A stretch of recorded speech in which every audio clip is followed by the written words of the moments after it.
हाँ तो good morning सभी बच्चे को दिशा मैथमेटिक्स क्लासेस सीखे में। तो चलिए आज शुरू करते हैं प्रश्नावली 6.3 जो कि बहुत दिनों के बाद क्लास हो रहा है। तो बने रहिए इस चैनल पे। तो अपने चैनल को लाइक और सब्सक्राइब ज़रूर करें, ज़्यादा से ज़्यादा शेयर कीजिए। तो चलिए सवाल देखिए, प्रश्नावली 6.3 का क्वेश्चन नंबर 1। क्वेश्चन नंबर 1 क्या कर रहा है, यहाँ पे लिखा हुआ है कि बताइए कि आकृति 6.34, ये जितने भी आकृति है ये 6.34 का है। दिए त्रिभुजों के युग्म में से कौन सा युग्म समरूप है, उस समरूपता कसौटी को लिखिए जिसका प्रयोग आपने उत्तर देने के लिए किया है, तथा साथ ही समरूप त्रिभुज के सांकेतिक रूप को भी लिखिए। यानी त्रिभुज को समरूप किया है कौन से कसौटी से, उसको भी लिखना है। उसके बाद उस कटौती का जो संकेत होता है वो सब लिखना है। जैसे मान लो कोई त्रिभुज को एंगल से समरूप कर दिया तो उसका ए से संकेत होता है, तो ए हम समरूपता लिख सकते हैं उसको। तो उसी प्रकार जो है क्या कह रहा है कि जो समरूप है उनको लिखिए। किससे समरूप किया है, भुजा से किया, एंगल से किया है, जैसे किया है उस समरूपता कसौटी को लिखिए, उसका संकेत भी लिखिए। यही सवाल में कह रहा है। तो पहला नंबर सवाल यहाँ पे देखिए क्या लिखा हुआ है। पहला नंबर का दो त्रिभुज है, ये तुम्हारा एक त्रिभुज है ए बी और सी। ये देखिए यहाँ वाला एंगल जो है ना 80 डिग्री दिया हुआ है, और ये एंगल तुमको 60 डिग्री दिया है, और ये एंगल कितना दिया है 40 डिग्री दिया है। समझ गया। एक और त्रिभुज ये है तुम्हारा,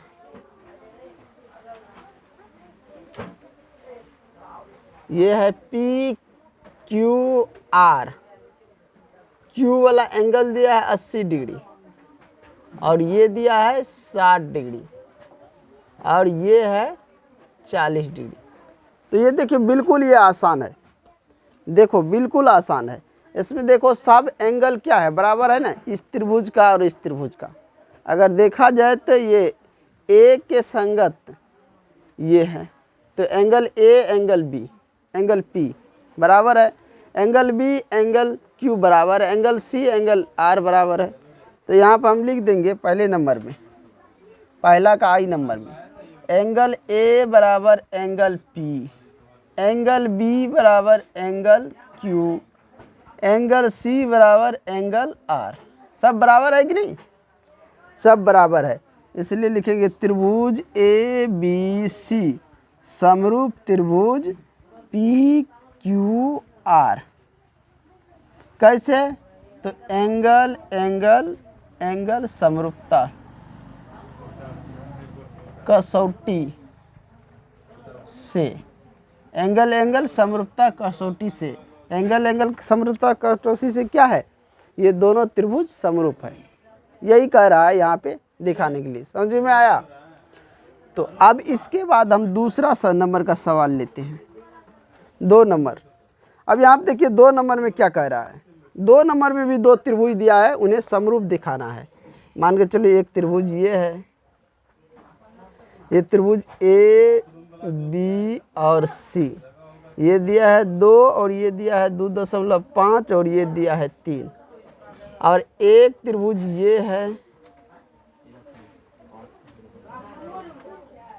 ये है, ये दिया है तुमको पी आर और क्यू, ये 6 है, ये 5 है, ये 4 है। आज समझ।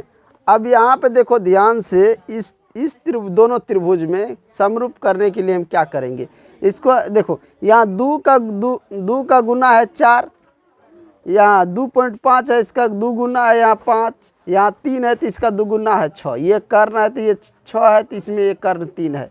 इसमें लंब है 2 तो इसमें लंब है 4, इसमें आधार है 2.5 तो इसमें, या इसको तुम लंब मान लो, इसको कर्ण मान लो, इसको आधार मान लो, तो इसमें भी ये आधार हो जाएगा, लंब हो जाएगा, कर्ण हो जाएगा। हमें देखो क्या करना है, हम इसको कर्ण मान लेते हैं। ये हो गया हमारा कर्ण, ये हमारा जो है लंब है, तो ये हमारा लंब हो जाएगा। ये हमारा आधार है, ये भी हमारा आधार हो जाएगा। इस अनुसार से ए बी बट्टे में क्या हो जाएगा, क्यू आर बराबर 2/4, कट के ये हो जाएगा 1/2। अगला इसको ले ले हम, ये यानी कि बी सी, ये जो हमारा है लंब बी सी बटा पी आर बराबर में हो गया 2.5/5, काटेंगे तो ये हो जाएगा 1/2। अब कर्ण ले लो, ए सी बट्टा में पी क्यू बराबर में 3/6, काटेंगे तो ये भी क्या हो जाएगा 1/2 हो गया। तो तुम यहाँ पे देख सकते हो, क्या देख सकते हो कि ए बी बट्टा में क्यू आर बराबर है बी सी बट्टा में आर पी या पी आर, आर पी या पी आर बराबर है सी ए बट्टा में पी क्यू।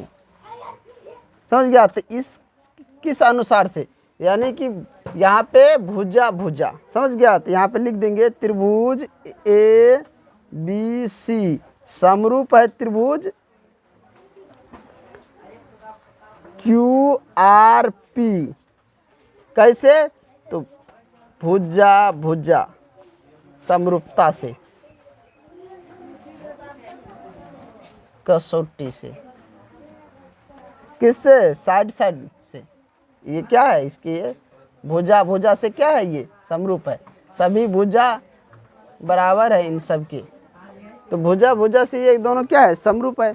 दिखा दिए, यही सवाल में कह रहा था दिखाने के लिए। जल्दी लिखो, इसके बाद अगला 3 नंबर में हो, तेजी से। चलिए तो क्वेश्चन नंबर अब 3 देखिए। 3 नंबर में फिगर क्या दिया हुआ है। 3 नंबर में हमारा जो फिगर है इस प्रकार है, ये एल है, एम है और ये पी है। एल एम पी त्रिभुज है। ये दिया है 2.7 और ये दिया है 3 और ये दिया है 2। एक और त्रिभुज दे दिया है, ये है, ये डी ई और एफ। ये है 4 सेंटीमीटर, ये है 5 सेंटीमीटर, ये है 6 सेंटीमीटर। आज समझ में। अब इनमें हमको देखो क्या दिखाना है, समरूप दिखाना है। इन दोनों में समरूप दिखाना है। मान के चलो कि अगर एम पी ले ले, कितना, ये एम पी ले ले, यानी कि इस त्रिभुज में 3 नंबर में देखो एम पी अब बटा में, एम पी अब बटा में ले ले तुमको ये डी ई। तो यहाँ पे हो जाएगा 2/4, ये कट के हो जाएगा 1/2। हो जाएगा कि नहीं हो जाएगा। यानी कि इस भुजा के बराबर हमको इसको ले लिए। और उधर देखो, फिर देखो इसमें ये एल पी या बटा में ले लेंगे डी एफ। तो ये हो जाएगा 3/6, ये भी कट के हो जाएगा 1/2। समझ गया। तो बच जाता हमारे ये एल एम अब बटा में ई एफ। तो इसको देखते हैं, तो ये 2/7 अब बट्टा में 5 पॉइंट उड़ाते हैं, यहाँ 0 हो जाता है। ये कटेगा, ये 27/50 कटेगा, नहीं कटेगा। तो हम कह सकते हैं कि एम पी बटा डी ई बराबर है एल पी बटा डी एफ बराबर नहीं है एल एम बटा ई एफ। इसलिए त्रिभुज एल एम पी समरूप नहीं है त्रिभुज डी ई एफ। क्या है, समरूप नहीं है। यह अगर आपस में बराबर होता, या मान के चलो कि कोई एंगल दिया रहता, तो एंगल से हम इसको बराबर कर लेते। समझ गया। दो मतलब 2 भुजा को बराबर कर दिए, एक एंगल बराबर कर देते, तब भी ये समरूप हो जाता।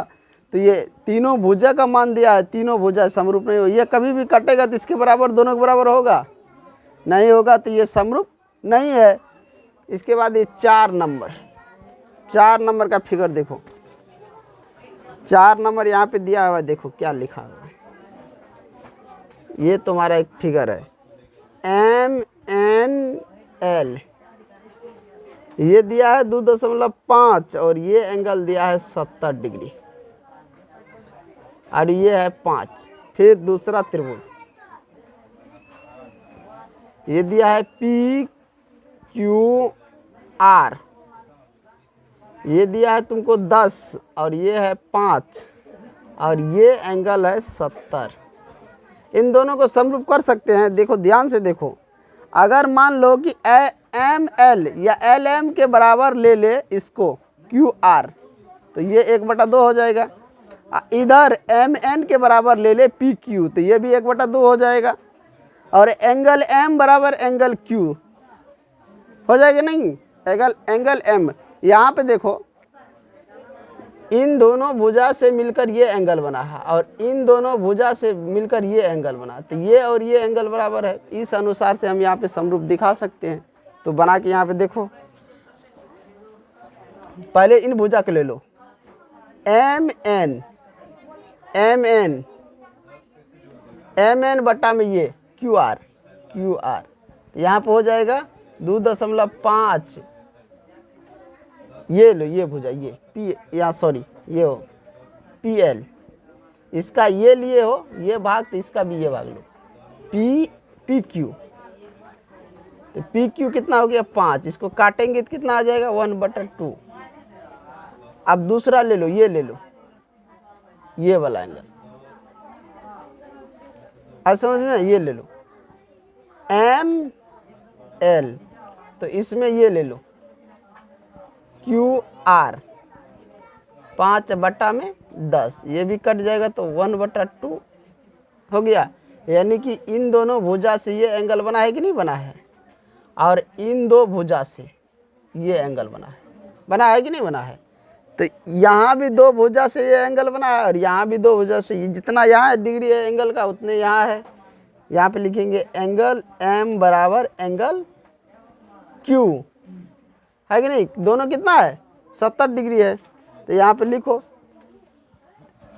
एम एन बटा पी क्यू बराबर है एम एल बटा क्यू आर, तथा एंगल एम बराबर एंगल क्यू। तो त्रिभुज एम एन एल समरूप हो जाएगा त्रिभुज क्यू पी आर। कैसे हुआ, तो एस ए एस भुजा एंगल भुजा, भुजा एंगल भुजा, समरूपता कसौटी से। आए समझ में, तो सब दिखा दिया। तो यही कह रहा लिखने के लिए किस आधार पर ये समरूप है और उसके समरूप होने के संकेत को भी लिखिए। तो हम लिख दिए, तो जल्दी लिखो। इसके बाद चलेंगे एक और क्वेश्चन, इसमें 2 गो है, 4 और 5 नंबर, 4 नंबर हो गया, 5 नंबर और 6 नंबर, 2 क्वेश्चन और है इसमें। चलिए तो क्वेश्चन नंबर 4, वही प्रश्न, ये जो फर्स्ट नंबर का क्वेश्चन है इसी का 5वां नंबर, 5 नंबर में देखिए त्रिभुज दिया हुआ है। एक हमारा ये त्रिभुज है, इसका नाम है ए बी और सी। ये दिया है 2.5 और ये दिया है 3 और ये एंगल जो है ये 80 डिग्री है। एक और त्रिभुज है, ये दिया है डी एफ ई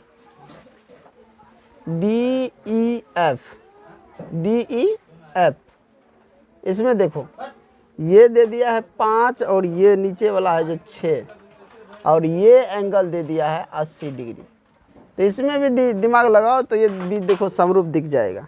समझ में आया कैसे दिखेगा, तो यहाँ पे देखो ये एंगल इस भुजा ए बी के बराबर है ये डी एफ, आज समझ में, और बी सी के बराबर में ये ई एफ, और एंगल ए बना जो है 80 डिग्री, इन दोनों के बराबर नहीं बना है, यहाँ बना है। यहाँ पे देखो ये समरूप नहीं होगा। ये भुजा और ये भुजा के बीच में अगर यहाँ पे बनता एंगल ये 80 डिग्री, तब ये हो जाता कि एंगल बराबर है ना, इन दोनों भुजा से बना ये एंगल। तो इन दोनों भुजा से अगर ये एंगल बनता, समझ गया, तब ये समरूप होता। इस अनुसार से ये दोनों क्या है, समरूप नहीं है। तो लिखो इसको यानी कि ए बी बट्टा में एफ डी, ए बी बट्टा में एफ डी, समझ गया। तो ये हो गया 2/5 बट्टा में 5, यहाँ काटेंगे तो ये हो जाएगा 1/2। उसके बाद देखो फिर इसमें ले लो ये बी सी, बी सी बट्टा में ई एफ, ई एफ बराबर में 3/6, काटेंगे तो ये भी हो जाएगा 1/2। वाह, अब देखो यहाँ पे एंगल बी बराबर एंगल एफ होता तो हमारा समरूप हो जाता, लेकिन यहाँ एंगल ए बराबर एंगल एफ है, इसलिए ये समरूप नहीं है।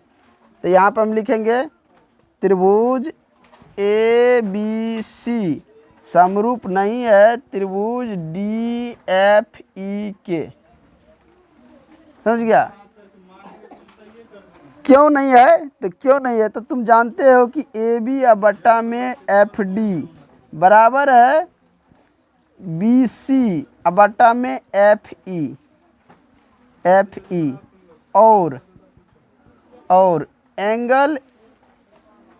एंगल बी बराबर एंगल एफ, एंगल बी बराबर एंगल एफ।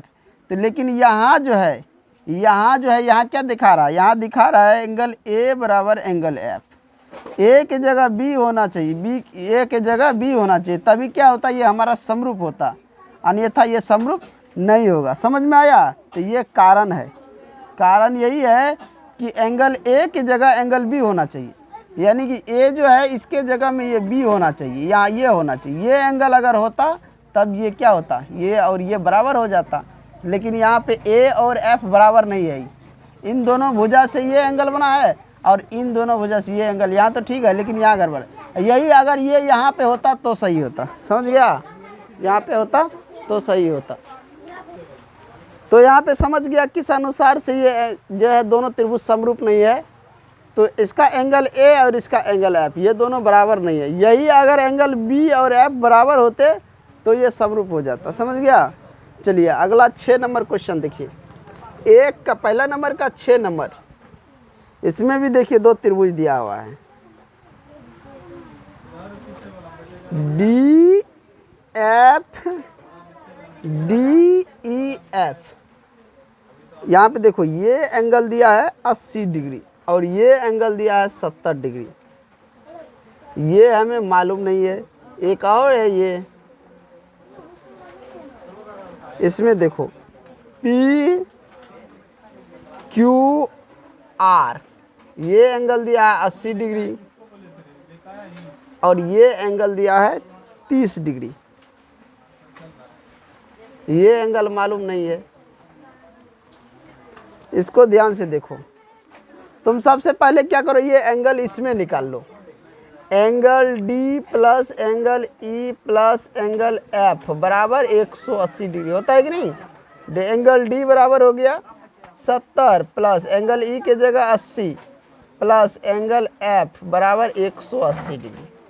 इन दोनों को जोड़ोगे तो एंगल एफ बराबर में हो जाएगा 180 डिग्री और माइनस 150 डिग्री। तो एंगल एफ बराबर 30 डिग्री। तो एंगल एफ कितना हुआ 30 डिग्री। आज समझ में। अब इसमें देखो angle Q plus angle R plus angle P बराबर 180 डिग्री। तो एंगल क्यू है 80 प्लस एंगल आर है 30 प्लस एंगल पी बराबर 180। अब इन दोनों को जोड़ोगे तो एंगल पी बराबर हो जाएगा 180 और माइनस 110 डिग्री।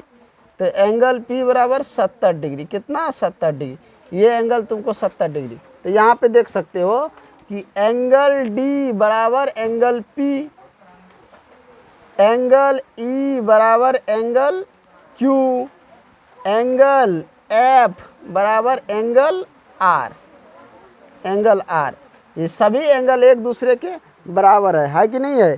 तो हम यहाँ पे लिख सकते हैं त्रिभुज डी ई एफ समरूप है त्रिभुज पी क्यू आर। कैसे। तो एंगल एंगल समरूपता से, एंगल एंगल समरूपता से। क्योंकि इसमें देखो ये एंगल तो हमने निकाले, ये 2 एंगल दिया था, इसमें भी 2 एंगल दिया हुआ। चाहे एक किसी एंगल को निकाल लो, इसको निकाल लिया तो ये दोनों बराबर हो गया, इसको निकाल लिया तो ये दोनों दो एंगल दिखा दो या फिर तीनों एंगल दिखा दो, सभी एंगल बराबर है या दो, फिर दो एंगल से दिखा दो समरूपता से, यही तुम्हारा ये आंसर हो गया। समझ गया, तीनों एंगल भी दिखा सकता है, दो एंगल भी दिखा सकता है, इसमें कोई दिक्कत नहीं, किसी को कोई दिक्कत। तो ये हमारा जो तो क्वेश्चन नंबर फर्स्ट ये बन गया। अब क्वेश्चन नंबर सेकंड देखो, क्वेश्चन नंबर 2, चलो ये लिख लिया है ना, इसको मिटा दूं, मिटा देता हूँ। चलिए यहाँ पे देखिए क्वेश्चन नंबर 2, उसका प्रश्न को हमने लिख दिया है, जो फिगर दिया था वो भी हम यहाँ पे दे दिए हैं। तो क्वेश्चन नंबर 2 देखो, आकृति 6.35 में दिया है कि त्रिभुज ODC, त्रिभुज ये जो है ODC, ये त्रिभुज और ये त्रिभुज, यहाँ पे त्रिभुज OBA,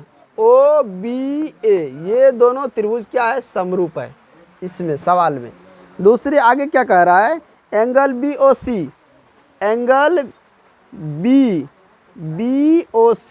ये एंगल बराबर दिया है कितना, यहाँ BOC बराबर 125, और देखो वही लिखा हूँ, angle BOC 125, angle COD, angle ये जो है COD ये कितना दिया है, 70 डिग्री, ये CDO दिया है 70 डिग्री, एंगल DOC ये एंगल निकालना है, और एंगल DCO, एंगल D ये भी निकालना है तुमको, और एंगल OAB ये भी एंगल निकालना है। आज समझ में कौन कौन एंगल निकालना है तुम्हें, तो ये एंगल निकालना है, उसके बाद ये एंगल और ये एंगल, आज समझ, ये सभी एंगल क्या करना है तुम्हें, निकालना है। तो चलो यहाँ जो सब दिया है वो सब लिखो, समझ गया, सवाल में लिखो, दिया है त्रिभुज ODC समांतर है त्रिभुज OBA, जो दिया है वो हम लिख दिए, समझ में आया, जो दिया है वो हम लिख दिए। दिया है त्रिभुज ODC समरूप है त्रिभुज OBA, ऊपर में जो लिखा है वही लिखा हूँ। एंगल BOC बराबर 125 डिग्री, कॉमा एंगल CDO बराबर 70 डिग्री, ये दिया हुआ है। तो ज्ञात करना है, क्या ज्ञात करना है, तो यहाँ पे देखो दिया है angle DOC comma angle DCO और एंगल OAB, ये सब एंगल हमें क्या है, ज्ञात करना है। आज समझ में, तो हम यहाँ पे लिखेंगे, देखो देख के यहाँ से देखो, एंगल ये एंगल जितना है उतने ये एंगल हो जाएगा, कैसे हो जाएगा, तो एकांतर कोण से, ये एंगल जितना होगा उतने ये एंगल हो जाएगा, और शीर्षाभिमुख कोण से ये और ये एंगल बराबर हो जाएगा। आज समझें, अब एक ही रेखा पर बना कोण ये 125 है, तो ये मिलकर और ये मिलकर यहाँ से यहाँ देखेगा तो 180 बनता है, तो 180 में 125 घटाते तो ये एंगल निकल जाएगा। अब ये और ये मालूम है तो ये एंगल निकल जाएगा, ये एंगल निकल गया तो ये एंगल निकल गया। आज समझ में, इस अनुसार से हम निकाल सकते हैं, समझ गया। जब ये हमको मालूम है तो ये मालूम हो गया, आज समझ, जब ये दोनों मालूम तो त्रिभुज के दो एंगल मालूम है, तीसरा एंगल निकल जाएगा। किसी भी प्रकार से हम एंगल निकाल सकते हैं, आज समझ में, किसी भी प्रकार से एंगल निकाल सकते हैं। यहाँ पे लिखो, यहाँ प्रमाण नहीं देना है इसमें जिसमें जो है ना सिद्ध करने के लिए बोला जाता है उसमें प्रमाण देना पड़ता है, जिसमें हल करना है, कुछ ज्ञात करना है तो उसमें हल लिखा जाता है, solution. Angle DOC plus angle BOC बराबर 180 डिग्री, समझ गया। अब देखो यहाँ पे कैसे, तो रैखिक युग्म या सम्मुख कोण से, तो यहाँ पे देखो ये एंगल और ये एंगल, ये एंगल, इसी को यहाँ पे लिखेंगे सम्मुख कोण से। रैखिक युग्म लिख दो, एक ही रेखा पर बना है, रैखिक युग्म से ये एंगल और ये एंगल, रैखिक युग्म से ये दोनों कितना है, अब यहाँ पे लिख लो angle DOC DOC plus 70 degree बराबर 125, यानी कि ये एंगल एक ही रेखा पर ये एंगल और ये एंगल बना है ना, तो इस अनुसार से यहाँ पे देखो, तुम अपने अनुसार से भी निकाल सकते हो। तो चलो मान के चलो कि हम यहाँ पे ले लेते हैं इस एंगल को बराबर, समझ गया। तो एंगल COB प्लस एंगल ये एंगल, या एक ही रेखा के आधार पर ये ले लेंगे। तो यहाँ पे देखो, अगर हम देखें ये एंगल जब हम निकाल रहे हैं, इसको उधर ले जाएंगे तो क्या होगा, एंगल DOC बराबर 125 डिग्री या माइनस 70 डिग्री। यहाँ कितना निकला, 55 डिग्री। आज समझ में कितना निकला, DOC 55 डिग्री। तो DOC ये कितना निकला, 55 डिग्री। और तुम जानते हो कि इसका सम्मुख ये हो गया, तो ये भी हो जाएगा 55 डिग्री, हो जाएगी नहीं। तो यहाँ हम लिख देंगे एंगल DOC बराबर एंगल AOB सम्मुख कोण से आए समझ में, सम्मुख कोण से ये दोनों बराबर हो गया। तो एंगल AOB बराबर 55 डिग्री। तो ये 55 है, आइए यहाँ पे लिख देंगे, इसको भी देखो। यहाँ जब ये और ये मालूम है तो त्रिभुज DOC बराबर त्रिभुज DOC में देखो, इसमें ले त्रिभुज DOC में यहाँ पे लिख दो, त्रिभुज DOC में angle D plus angle O plus angle C बराबर 180 डिग्री। तो एंगल D हमें मालूम है 70 प्लस एंगल O मालूम है कितना, 55 प्लस एंगल C नहीं मालूम है। तो यहाँ पे हम लिख लेंगे 180। यहाँ पे देखो नहीं दिख रहा है तो यहाँ पे देख लो। तो 70 और 55 को जोड़ेंगे तो कितना होगा, 125 प्लस एंगल C बराबर 180 डिग्री। तो एंगल C बराबर कितना हो जाएगा, 180 या माइनस 125, कितना आया, यानी कि 55 डिग्री। ये एंगल भी 55 आया, 55 110 और 70 180 हो गया। ये एंगल 55, तो इस अनुसार से ये एंगल भी 55। कैसे, तो एकांतर कोण से ये दोनों एंगल बराबर है, एकांतर कोण से ये दोनों एंगल बराबर, तो ये भी 70। तो इस त्रिभुज में भी देखो 55 110 और 70 ये सब एंगल बराबर है, इधर भी सब एंगल बराबर है। ये 125 तो ये भी 125, तो कैसे हुआ, तो शीर्षाभिमुख कोण से ये भी हो जाएगा। तो सभी एंगल इस तरह से हम समरूप, तो जो हमें ज्ञात करना था वो निकल गया कि नहीं निकल गया। तो हमें क्या ज्ञात करना था, यहाँ एंगल AOB यहाँ मालूम हो गया, एंगल C को हम कैसे लिखेंगे, इस एंगल को कैसे लिखेंगे, इस एंगल को लिखने के लिए DCO लिखेंगे कि नहीं, DCO एंगल DCO बराबर 55 डिग्री। तो हमें एक एंगल यहाँ निकल गया, एक एंगल यहाँ हमने लिख दिए है, और एक एंगल जो है हम यहाँ पे लिख दिए एंगल DOC। तो इस तरह हमें सभी एंगल ज्ञात हो गए, समझ गए। एक तो बारिश शुरू हो गया है, ऊपर से लाइट भी प्रॉब्लम दे रहा है, समझ गए। तो इन्हीं के साथ मैं इस वीडियो को एंड करता हूँ। अगले क्वेश्चन में अगले वीडियो में लेकर आऊँगा। तो जो भी बच्चे इस चैनल पर नए हो, चैनल को सब्सक्राइब और लाइक ज़रूर करें, ज़्यादा से ज़्यादा शेयर करें ताकि सभी बच्चे तक पहुँच सके। हमारा जितना कोशिश हो कि इस चैप्टर कोई भी, यानी कि 10th का बुक में मैथ का जो है NCERT, उसमें A to Z चैप्टर हम पढ़ा दें और सभी का ऑब्जेक्टिव सब्जेक्टिव करा दें, ये हमारा कोशिश है। और हम लास्ट तक करा ही देंगे। हमारा यही चैप्टर है, बाकी हमारा ऑफलाइन हो गया है। और एक चैप्टर है त्रिकोणमिति, जो कि वही वीडियो इस पे नहीं चढ़ा है, नहीं तो पीछे जाके सभी वीडियो देख सकते हो। वहाँ सभी 1 नंबर से लेकर वहाँ 15 चैप्टर है। 15 चैप्टर में एक चैप्टर जो है त्रिकोणमिति, यही नहीं चढ़ा है, बाकी सभी चैप्टर चढ़ चुका है। और ये हमारा जो है 6.3, ये भी 2-4 दिन, यानी कि इस हफ्ते या महीने में ये त्रिकोणमिति और ये चढ़ जाएगा, समझ गए। तो जितना हो सके उतना शेयर और लाइक ज़रूर करें। धन्यवाद।